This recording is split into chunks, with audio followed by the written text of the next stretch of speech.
Ketika Ibnu Mas'ud sakit, dikunjungi oleh Utsman bin Affan. Lalu Utsman mengatakan, kenapa engkau khawatir?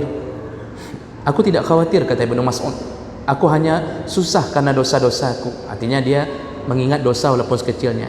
Lalu Ibnu Mas'ud mengatakan, Utsman, engkau tidak perlu khawatir terhadap putra-putriku, karena aku sudah menyuruh mereka untuk membaca surat Al-Waqi'ah setiap hari.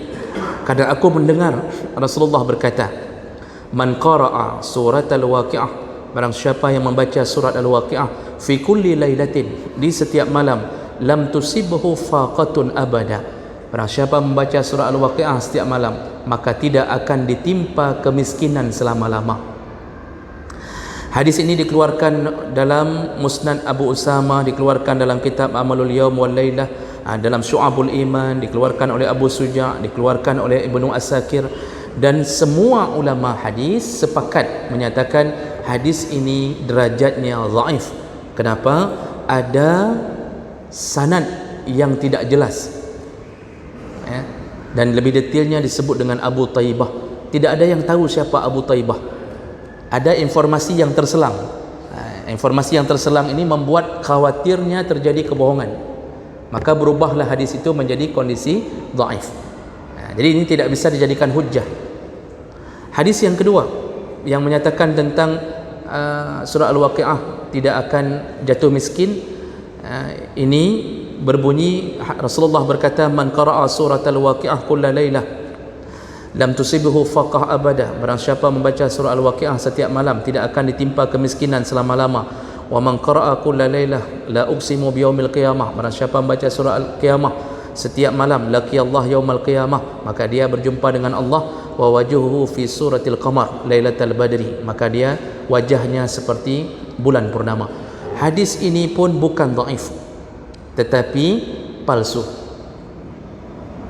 dan ini disepakati kepalsuannya oleh hampir semua ahlul hadis. Imam Sayuti menyebutkan bahawa termasuk hadis-hadis yang maudhu'ah. Imam Ahmad menyebutkan bahawa di antara perawinya ada Ahmad Al-Yamami, dan dia kazzab, dia pendusta.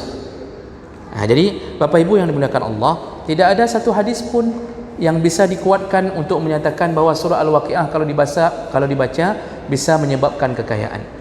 Bapak Ibu, masalah kekayaan itu urusan Allah, dan kita rezeki itu kuota. Rezeki itu kuota. Cari tidak cari, tetap kuota itu tidak hilang. Cuma bagi yang tidak mencari, wa in abta, kata Rasulullah, tetap turun rezekinya tapi terlambat. Yang duluan mencari, dia berbahagia lebih dahulu. Orang mencari cepat, dia cepat bahagia.